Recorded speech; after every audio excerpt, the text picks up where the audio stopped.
So we get to talk about death, and we get to talk about death in terms of what it can remind us or teach us about life. And so I'm so excited to have both of you here to explore this really important topic. And Ondrea, I've known you since I was, I think, 19. I might have been 19 or 20. You were a teen. I was teen. I was in the teen world. And I was drawn to going to these death and dying workshops when I was younger. And I think I was just trying to figure shit out. And I was trying to figure out, why are we here? And considering that we're going to die, what makes life worth living? So I'm still figuring that out. But I thought, since as we kind of open up this conversation, and I know you've both worked with thousands of people on their deathbeds, what are some of the lessons you think the dying can teach us about living? So Frank, if you want to start, you can grab that anywhere you want to grab that. Well, first and most obvious is don't wait. I mean, to imagine that at the time of our dying, we're going to have the mental clarity, the emotional stability, the physical strength to do the work of a lifetime is a ridiculous gamble. I don't recommend us taking that. So practice now. Turn toward this experience now. See what it has to show us, you know? I mean, how many of you people think that death will come later? Yeah. Well, later is that easy, that's that buffer we use between us and death, you know, later. But it's happening right now, you know? Constant change, impermanence is in the very fabric of our existence. So let's get familiar with it. Let's sit down and have a cup of tea with it, get to know it really well. Yeah. How about you, Ondrea? Some of the key things that you think of when you think of what the dying can teach the living? Death teaches us to pay attention. And when it comes to death, death brings up our unattended sorrows, the wounds we've suppressed. So it's, to me, and Stephen would say the same, it's been our greatest teacher. I mean, our fear of death is directly equatable to our fear of life. What's coming around the next unknown corner? So if we don't pay attention to that, and we suppress that, and we block that, then we get on our deathbeds and we wonder why we are not fully present. Yeah. Because we have all this unfinished stuff. Yeah. So it's understandable, but it's unskillful. So watching how everything has a beginning, a middle, and an end. So watching how things end is very skillful. Every conversation ends, every breath ends, every meal ends, and it's insightful. Every life ends. Yeah. Frank, I know you had a pretty challenging stroke this past year. How is that for you to be in incredible, challenging circumstances? Well, Did that change any of your perspectives on things? Yeah. I mean, I used to think I knew something about dying. Now I realize I don't know much at all. But yeah, I had a big stroke in July. And one of the things that's useful for this audience of people is my brain got pretty whacked. But awareness was stable, even though my brain was whacked. In other words, I could watch my brain go offline. I could watch I've lost half my vision. I could watch my vision disappear. I could watch my understanding of night and day disappear. I could watch my sense of direction go offline. And I'm very grateful that I have an awareness practice that could give me that kind of stability in the midst of crisis. It was just there as a support, a loving support, actually. So, Ondrea and I were talking, we both have scrambled brains. She's got one too.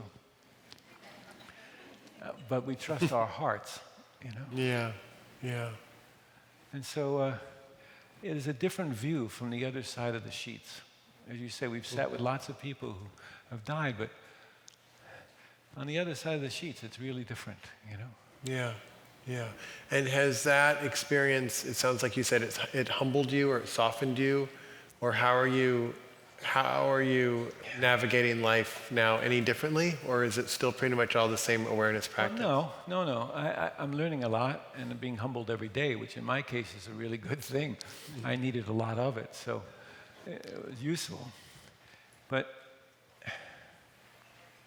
you know, there's a deep sense of gratitude that's here that really is infusing my being these days. And it's not just, oh, I could have died, you know, that's there, but it's more an appreciation of everything. You know, when I was in the hospital, there was this young lab tech, 29 years old, Julie, I still remember her name.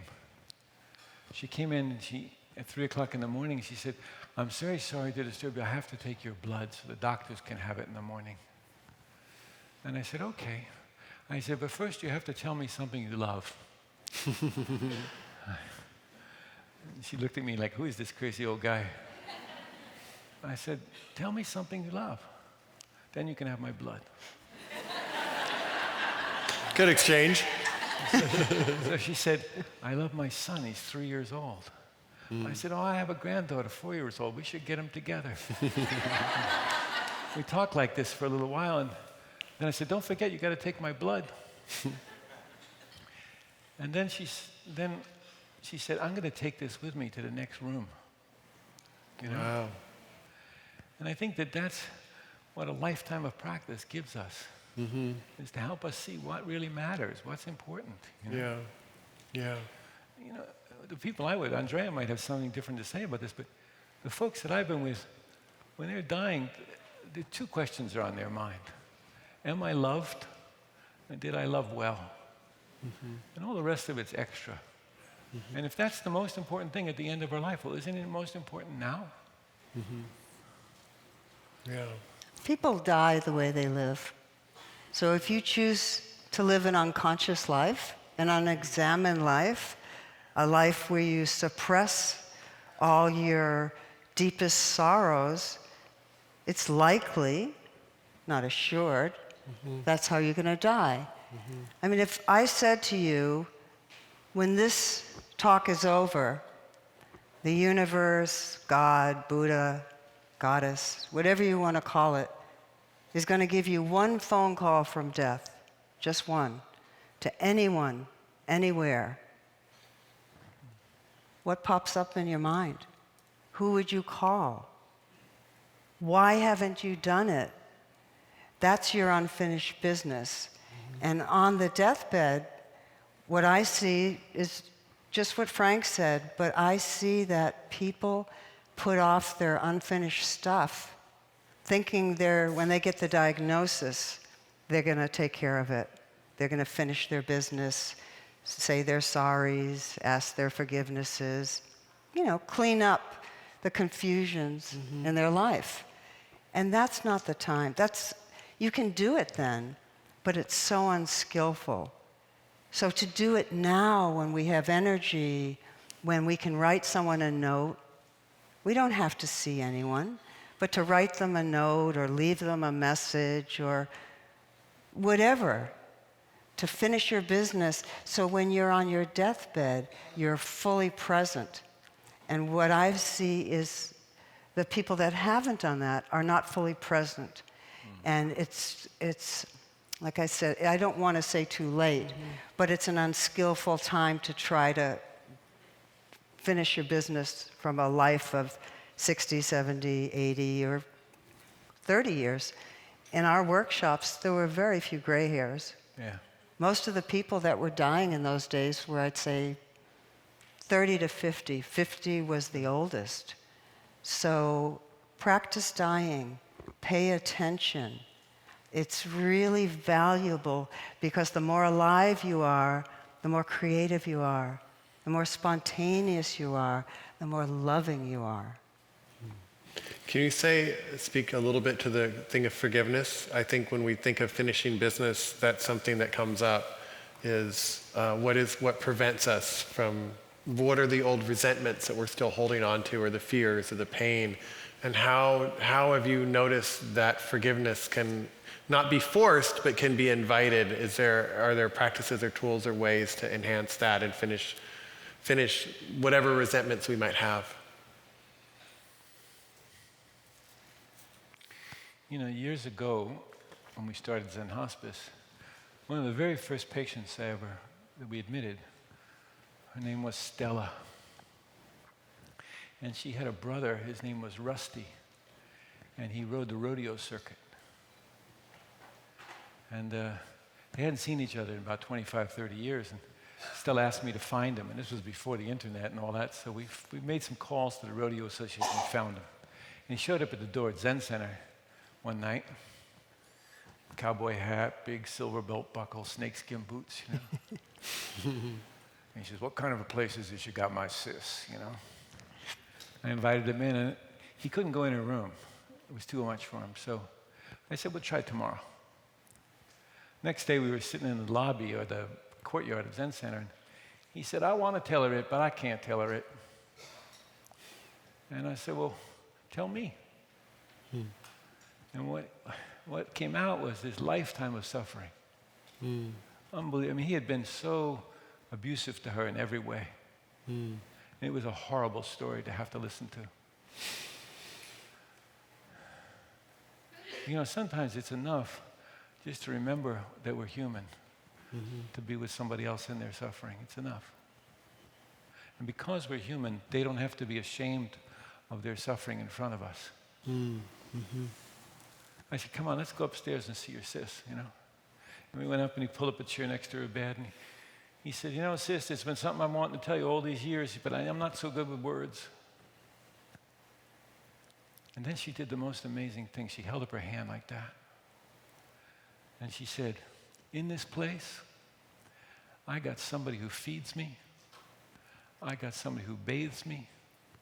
I am surrounded by love. There is no blame."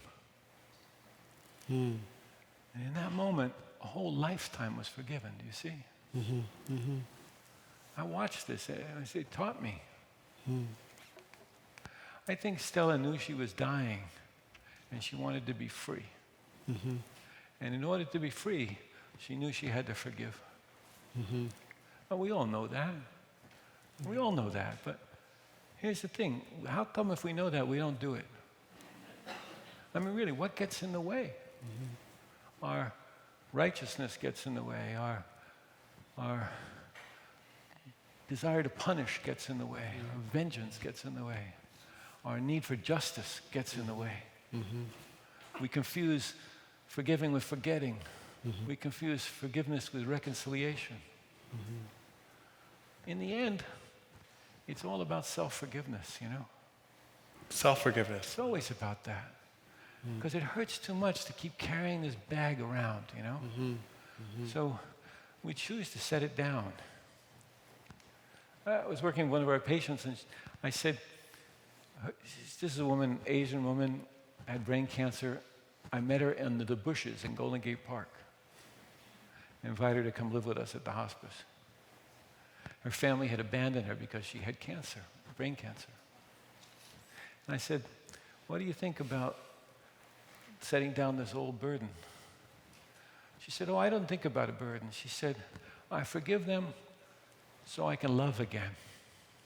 I forgive him so I can love again. Love again. Whoa. He said, "If I don't forgive them, I can't love. My heart will be closed for the rest of the life, as little as I have of it. And I want to be able to love again, so I forgive." So forgiveness isn't about justice. It isn't about forgetting. It's about being able to open our hearts, to touch what has been which before has been touched by cruelty and hatred, now with some degree of mercy and tenderness. Yeah. That's forgiveness. And it's a fierce practice. It is not easy. This is a hard practice. And you do it even though it doesn't feel sincere sometimes. Right. Until finally one day it does. Right. Wow. I don't know, Yeah. you're No, a master at this. I agree with everything you say. I think the most difficult forgiveness is to forgive ourselves. Yeah. And I found that because forgiveness was my practice, forgiveness and loving kindness. And it took me years and years and years to forgive myself. I could forgive other people, but I couldn't see the place inside of me that I was them. What made it so hard? Being an abused child, having a lot of self-hatred. So it took me a long time to kind of catch up and to see my own worth. Yeah. And I saw my own worth through working with the dying, through doing service. Yeah. So I found dying taught me to respond rather than react, taught me to be grounded and steady and heartful when I didn't have anything to say. Yeah. I had no words of wisdom. But I've had cancer since I've been 17. So I've had cancer since my teens. And I'm 74, I still have cancer. Cancer is not the enemy. It's our lack of self-kindness, our lack of forgiveness, that's if there's an enemy. So I like the treasure yourself practice.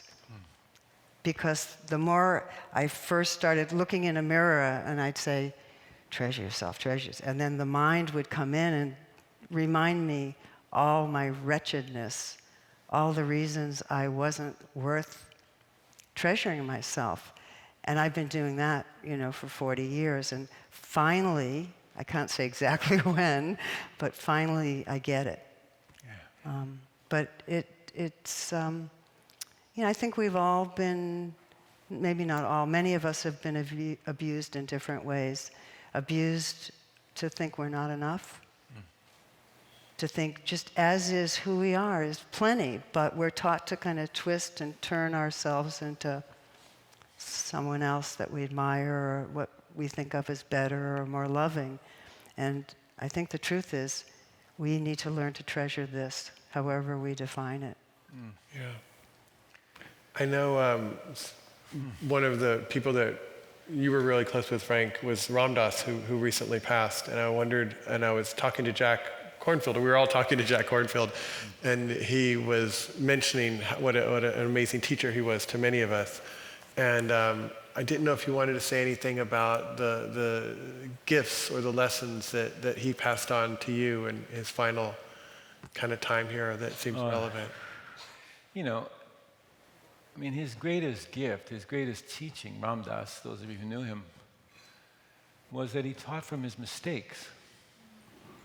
He let himself be transparent. He'd do something stupid or unskillful, and then he'd roll it into his teaching. Yeah. And he kept having more and more material. It was amazing. It was amazing. He never lost out of material. No, he always had something. Yeah. But I was just there and with Jack, and we were talking at his memorial, and there's a tendency in some communities to think about, oh, he's not gone, he's really here, he's still the vastness, and all that's true. But I miss my friend. Yeah. I really miss my friend. I miss his luminous blue eyes and our breakfast banter, Yeah. And so it can be both those things. We can feel the presence of someone deeply in their boundless spirit, and also we can miss them. And that's true non-duality, you know? Yeah. It's not either or. Right. It's important to let ourselves grieve that which we not only have had and lost, but what we didn't get to have. Yeah. That's another face of grief. We didn't get to have it, Yeah. So I'm grateful to him, so grateful. And, I was telling Ondrea earlier that there's a Buddhist sutta, the Parinibbana Sutta, and it's, without going into any detail on it, it's the story of the monks when the Buddha dies. And there are some monks who are venerable, and they are sitting in equanimity, reflecting on impermanence. And there are other monks who are tearing their hair out and twisting and turning on the ground. And the venerable ones say, what are you doing? He told us everything was impermanent. Why are you wailing? Stop it. And that piece of advice has always troubled me. Because while it's true, it's not helpful. You know, when you're grieving, advice is almost never helpful. First, Yeah. and then also because while I would have liked to have been one of the venerable ones, I probably would have been one of the people wailing like I was when Ram Dass died and when Yeah. Stephen died. Yeah. These are people I love dearly, and I miss them. Yeah. So if there was somebody sitting next to me who could not want to fix me or change anything, then maybe I could lift my head up from my hands and I would see their compassionate eyes and I would feel their encouragement to live. And I would feel their compassionate hearts. Yeah. Yeah. So we don't have to wait until we're dying to discover these things. We can do that with each other now. I mean, I want to say something. Excuse me. I have a friend who died a few years ago, Bernie Glassman Roshi, Yes. great Zen teacher. And he was once teaching about a bodhisattva called Avalokiteshvara. Some of you know this. Avalokiteshvara has 1,000 arms. And in each hand, depending on the direction, there's an eye or an ear. An eye to see the suffering of the world, an ear to hear the cries of the world. Yeah? And you've seen her in Cost Plus or someplace. Yeah.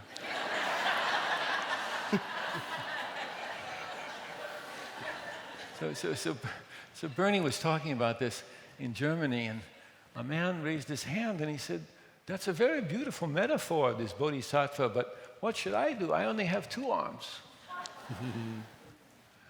And Bernie said, very kindly, he said, "I'm sorry you're mistaken."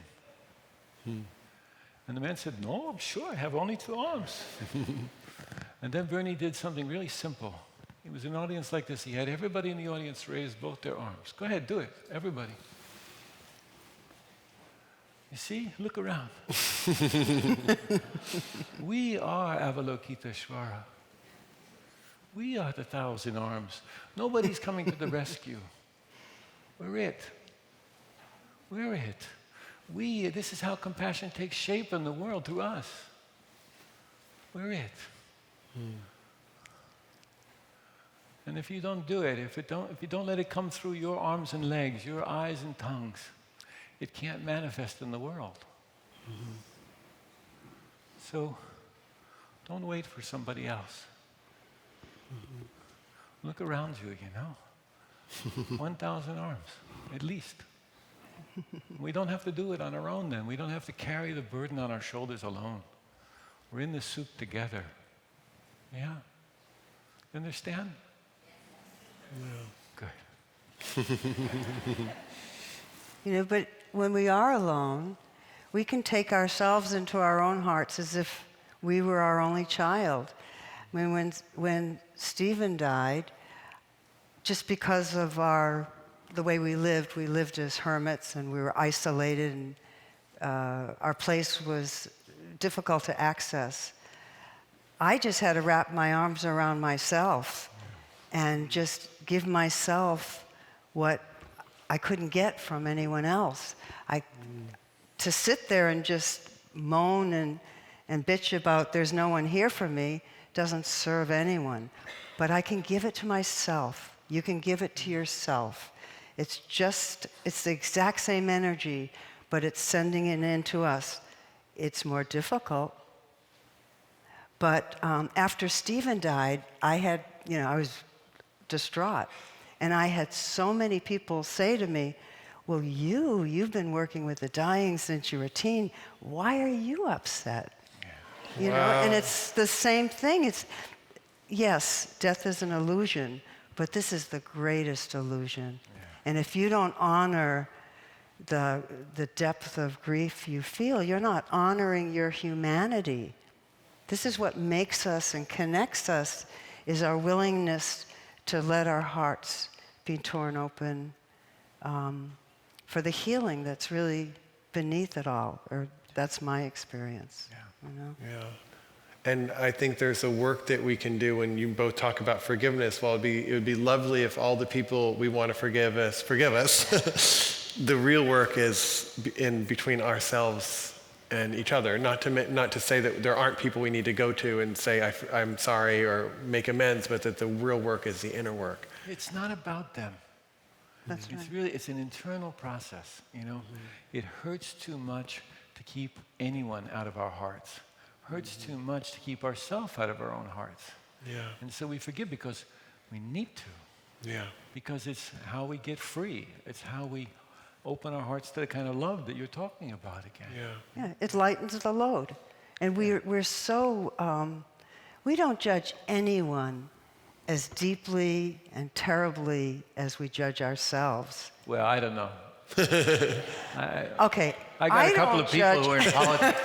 Rough on 'em. Okay. All right, erase. The judging mind Yeah. does not know the difference between. So what is it that you found? One of the things that Jack said the other day was he was quoting, I think it was Krishna Das that said, you know, when we met Ram Dass, we thought he was this great spiritual teacher. It turns out it took him 40 years to become the person we always thought he was, which I really enjoyed. And there does seem to be a maturing process, or a process at least some of us, not including political leaders, sometimes seem to miss this humbling process or this growing process. But it seems that a lot of us, as we get older, we do soften and we do become more of that person about who we are. And I'm wondering, how do you all see that process? Is it just a matter of people choosing whether to resist or to fight or to welcome? Or what are some of the factors that determine whether we're going to actually grow from an experience or we're going to become tightened and complain and bitter around an experience? Right, well, I mean, knowing what's going on inside us at any given moment is skillful and important. So then we know what comes out of our mouths. I mean, at any given moment, if somebody says, what's going on behind your left knee? What's going on in your belly? What's going on behind your right ear? If you practice, you know. And that's a depth of awareness that helps with absolutely everything. And I think with that, you soften, the edges soften. You tend to expand. And since we tend not to pay attention to pleasure, it's pain, it's death, it's impermanence that we Gets pay our attention to. Yeah. So I see that for myself, for Stephen, as our greatest teacher, because when that kind of pain comes up, if you suppress, you're hardening your heart. Yeah. And for us, was to soften. So in many moments in life, we have a choice. We have a choice to accept something in kindness or in love, or we can be negative and push it away. So in our practice, we chose to be more positive and to watch and pay attention to what we pushed away and why, and how did it feel in the body. And it doesn't feel so good. And it's like Frank says, forgiveness is a way to lighten our load, to not push away the unpleasant. And so I think it's an expansion. We're a process, constantly in the act of becoming. And then our humanness, the mind part, is what we really need to pay attention to, because the mind's a great machine, but the mind is amoral. The mind doesn't give a shit what happens to you or anyone else but me. So to know the mind intimately is part of expanding this life. I mean, what do you think, Frank? I think you're great. I mean, for me, most of us sitting in this room, I bet. I mean, what got you into this room? It wasn't just your curiosity, your interest. That can take you so far, but usually it's our suffering that gets us to practice in some way or another, right? We're uncomfortable, we're in pain, we feel like we don't belong. So when we learn to go toward the suffering, and we learn that that's where the healing is really always found, is right there in the middle of the suffering, then that starts to become our way. It's our path, where else are we going to find the healing? Someplace else, or from someone else? Yeah. It emerges. We go towards suffering, and our own innate compassion starts to emerge. Yeah. And with that compassion, it's not just about getting rid of suffering, compassion. For me, compassion is also about staying with what is otherwise intolerable. Mm. And that's compassion. We stay with what we want to run away from. Mm-hmm. And then what happens is all our defenses that are there against the pain, against what's difficult, they fall down like the walls of Jericho. Mm-hmm. And then we can see the true causes of the suffering, and then we can intervene, and we can do something skillful to reduce that suffering. But first, we got to actually see what actually hurts. Yeah. And what's the cause of that hurt, the true cause of that hurt. Yeah. And that's part of the role of compassion. It helps us to stay in the room when the going gets tough. Yeah. Yeah. Yeah. Stephen used to say, how do you keep your heart open in hell? Mm-hmm. Like, there was a woman that I worked with, and she was in her 30s, and she had a difficult relationship with her mom. And she was dying, and her mom came to visit, and this woman hadn't spoken in days or weeks, hadn't taken any water. She was actively dying, Her mama came, and she sat down, and she began to apologize for the abusive ways that she had been with her daughter. Mm. And then this daughter, and the mom was sincere, and this daughter did the most amazing thing. She hadn't spoken, hadn't moved hardly, and she sat up in bed like a rocket. And she turned to her mother and she said, I hate you. I've always hated you. And then she died. How do you keep your heart open in hell? Yeah. I mean, I worked with that mom for 6 months afterwards. It was really important that this daughter said this to her.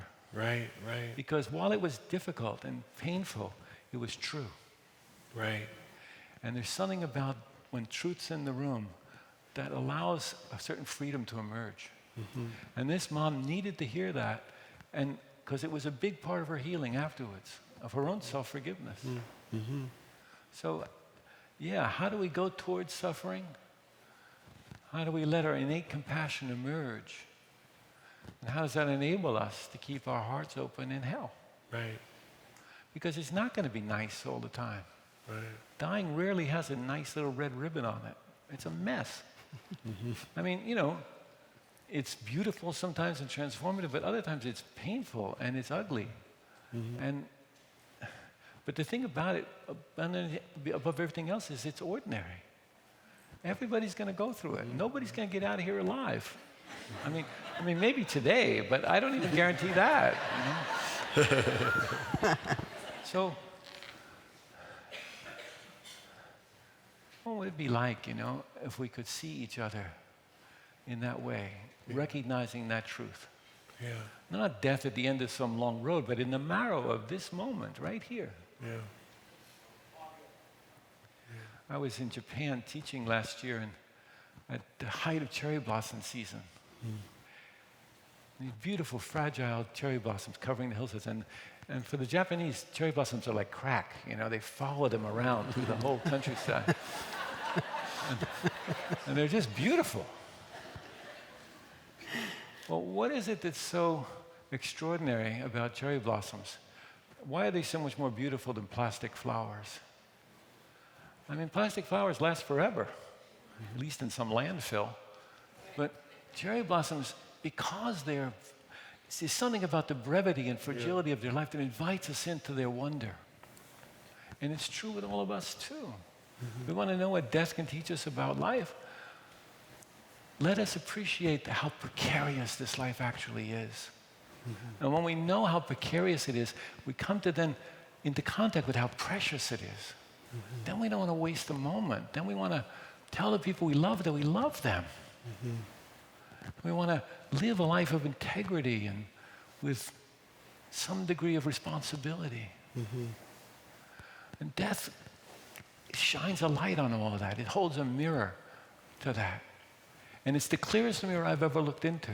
You looked into lots of dying people's eyes. They're clear mirrors.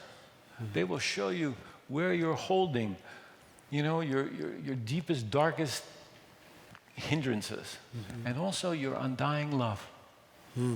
That's all reflected in those eyes, you know. So let's not wait till we find ourselves on our own deathbed to do this work. Thank you. Thank you. And that's the end of our time. Thank you so much.